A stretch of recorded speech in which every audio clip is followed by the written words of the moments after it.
Hi, Madeline Lowry, certified MAP method practitioner.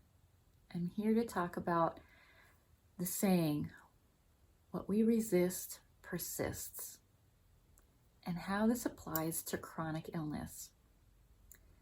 I see this a lot in the work that I do with advanced neural retraining techniques, specifically the MAP method, in working with people with all kinds of chronic conditions. What I understand through working with so many people, so many different situations, is that healing starts with acceptance of who we are and where we are, the state that we are in, right? And the reason this is that with chronic illness, right, there's this tendency to exacerbate a kind of split between mind, body, and spirit. So we are all mind, body, and spirit, right? The MAP method of advanced neural retraining is a mind-body practice.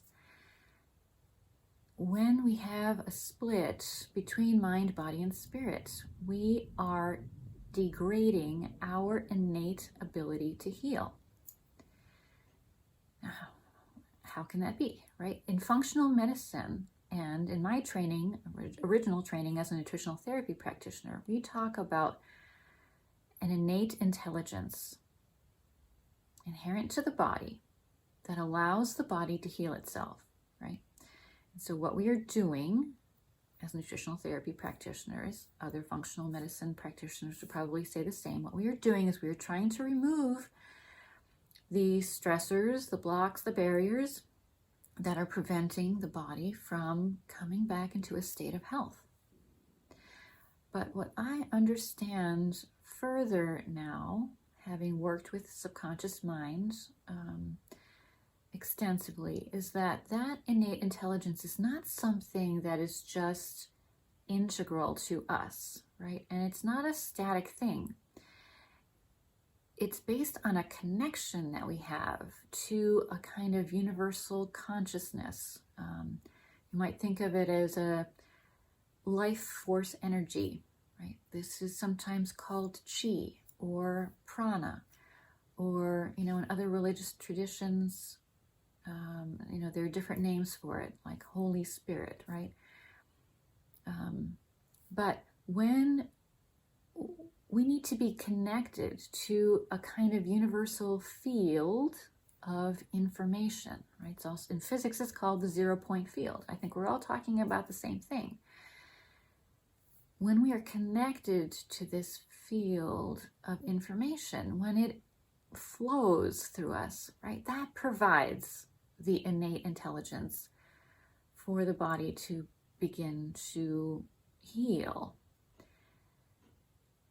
But when we are split, when we have a consciousness that is split, mind, body, spirit, not working together, then our access to this natural healing power is diminished, right? If you want to read more about this, the book Quantum Healing by Deepak Chopra is helpful, or Self-Healing, same author, Deepak Chopra, would be good, good books to start with. But in terms of, so if you understand this the way that I do, and you're thinking, well, what causes the split and what can I do about it? In my work, what I see is the split is caused by negative thoughts, negative emotions, fears, right? Trauma experiences, and the resulting limiting beliefs that are formed around those. These are the kinds of barriers and blocks that form, that need to be released through a process of neural retraining or some other method of working with the mind-body. And when we can do that successfully, then we are in the place where healing can start, right? So if you would like to learn more about this, I would suggest listening to episodes of my podcast, Flourish with Neural Retraining.